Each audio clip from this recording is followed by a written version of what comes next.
Hey y'all, I just wanted to show you this gorgeous sunflower one more time. We've actually had frost a couple of times and it hasn't killed these guys yet. See, this one hasn't opened and this one is just beginning to open. Isn't that something? These sunflowers are a lot more hardy than I had given them credit for. But I want to show you what Chelsea and I did yesterday. We dug about half of one row, and I've got to set them up on the porch, and these boxes are heavy, so I'll have to have Hugh or Aaron one help me, of dahlias. Look at these guys. I am so impressed. Chelsea looked online and said that they needed to be rinsed and then dried, and then they'll go into storage for the winter. Look at this guy. I mean, my goodness. One of them's rotten, so he's got to come out of there. Actually, he might have gotten hit by the potato digger. Hugh did try to do it that way for us to begin with. And it became apparent pretty quickly that that was not going to work. So we just used a big spade and dug them out. And we've got about, I don't know, 6 or 8 times this many. And that under there is another box of them. So lots and lots of dahlias for next year. And after the first year, apparently the necks are stronger, so they're better as a cut flower. But one thing that we understand from what we've read about cut flowers is that they never really do well for any kind of long-term bouquet. So it's nothing that we will ever do in any of our farm bouquets, because we want them to last at least a week, preferably about 10 days. So we use the flowers that will give us that length of time. However, we do find that farmers, or florists, that are event florists, like for weddings or for parties or whatever, that they like dahlias, but you have to just kind of cut them and get them to them just a day or two beforehand, so that they will hold up and be beautiful for their event. And they're very, very popular for those things. Yes, may I ask you, are you calling your partners in crime? Oh yeah, that's my pile of boxes that's going in these flower beds as soon as I finish pulling out all the weeds. And then I'll have rocks down on them just to get us through the winter. And hopefully by next spring. Did Pops put your food up there? He did. That's because when Copper or Bela come out the door, the first thing they want to do is to get themselves a little cat treat. So he lifts them up and puts them on top of their house. But anyway, I hope that you have had a fabulous weekend. We've had a good weekend. It's been a working weekend, but that's good. There was a lot of things that we needed to get done, and we got them done. And I am ready to rest for the evening, but I gave Bela a bath today. Bless his heart. He gets hot spots, even regardless whether he had fleas or not, and I didn't find a single flea on that poor boy. Nowhere. So I don't know what's ailing him, but I gave him a really good, well, actually I sudsed him and rinsed him twice, and one with an antiseptic soap that's also a skin soothing soap with the oatmeal and the aloe and all that sort of thing in it. And after I dried him really good, I put a spray on him that's an antibacterial. I can't remember what all it does, but it's supposed to help with any kind of itching or whatnot. You can see I finally got all the mess up with the drip irrigation. So that's all cleaned up. And lots and lots of things have been put away.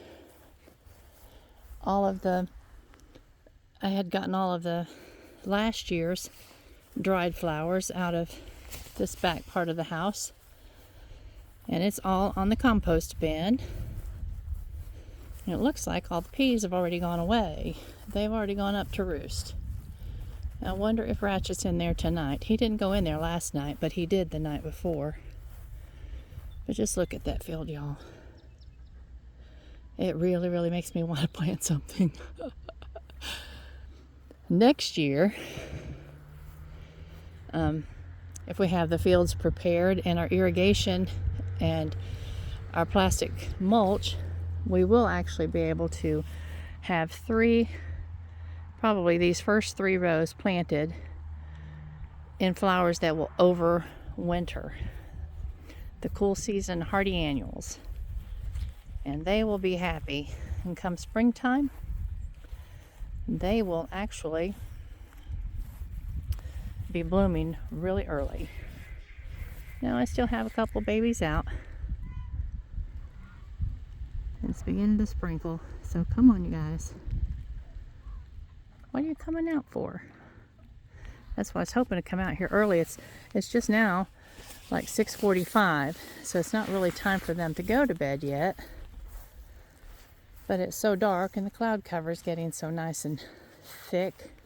We're supposed to have rain for the next couple of days, and we need it.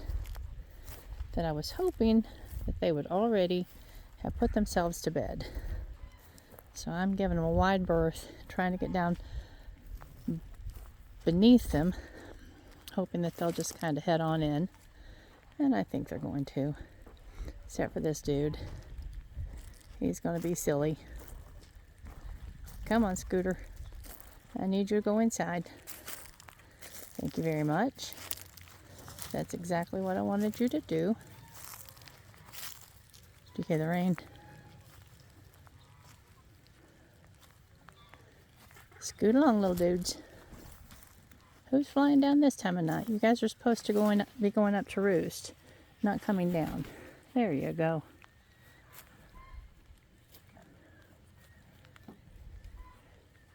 For some reason, my light is on.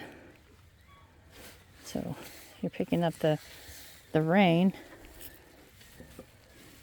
The light on my camera's on. Look at that. Yeah. 1, 2, 3, 4, 5, 6, 7, 8, 9, 10, 11, 12, 13.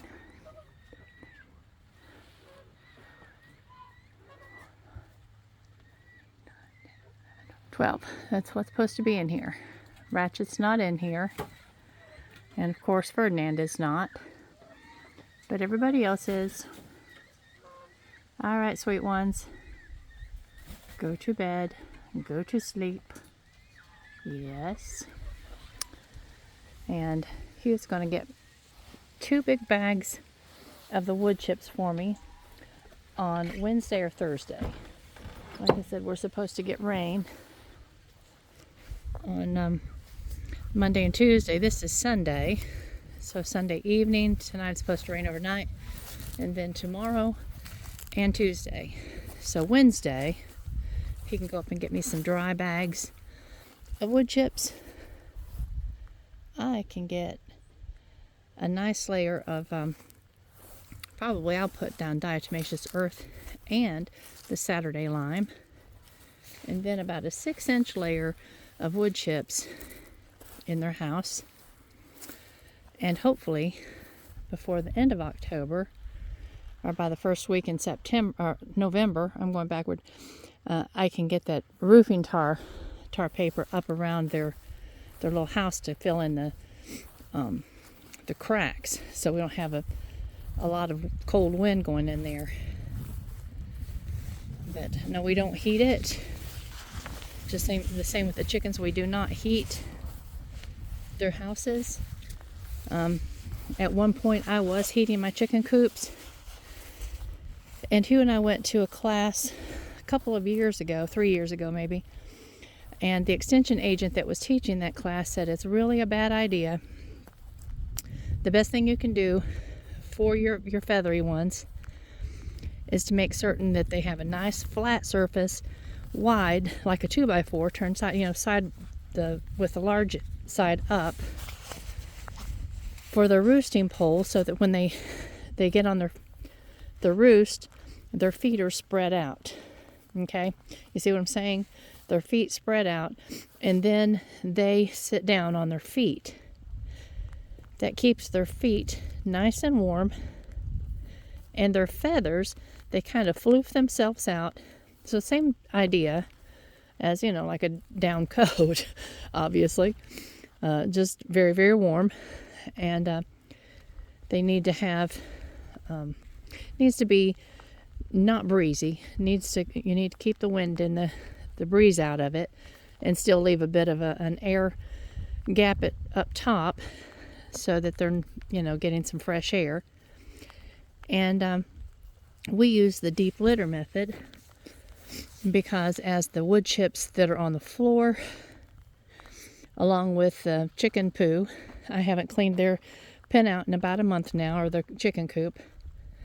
The peahen house hasn't been cleaned out yet at all, and I won't do it this year because most everything that was in there seems to have just kind of decomposed anyway. But I'll put fresh wood chips over top of everything, and about every month this winter put fresh wood chips. And as things are decomposing, it gives off just a little bit of heat. And of course, the biggest gaps, the windows and the doors and everything of that nature, will have plastic on them, so that there's not big gushes of wind flying in. Look at these. Hi, darling. We're still getting straw flowers. Some of them are not real usable. That one's usable. When they open up to this point, that little cone in the middle, or that little part in the middle, just kind of turns brown. And that's disappointing. But at this point, they're perfectly usable. And this, well, you can see how they turn brown if they get too open. But there's plenty in here that's going to be very usable. And so we will put these downstairs in the basement with the other flowers that we have dried this summer. And there's still probably half of the row. That's just about half of what I cut yesterday. So there's still a lot that needs to be cut. And we decided, as far as the dahlias go, the dahlias are Chelsea's babies, and she really wanted to be involved in digging the roots. But as of yet, she's limited in what she can do. So we worked for about an hour yesterday, and just honestly, she was barely able to walk. Her legs were shaking so bad. And that's a little bit too much. So I told her no, that we need to stop, and we'll come back to this. But I do think that we're going to wait until after, well, obviously we're going to wait till after the rain now, but I think they'll be easier to dig. We have clay soil, so the ground is so hard, and just getting my little pitchfork down in there and tilting it, I just about broke the handle yesterday. I've got to go after a handle. But I'll get a new handle this weekend, and after it's rained well, I think we'll be able to just gently lift those out, or a little bit more gently. Bring them down here, rinse them off, let them dry, and pack them in the sawdust or the wood chips in paper boxes and put them in the cool room downstairs.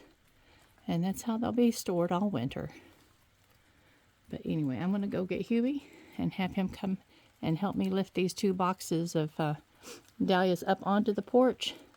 I certainly don't want them to sit out here all weekend and get filled with water. That would not be the good thing. But anyway, y'all, I love you much. It's been an eventful week. I hope your week has been wonderful. And I will talk to you later. Love you.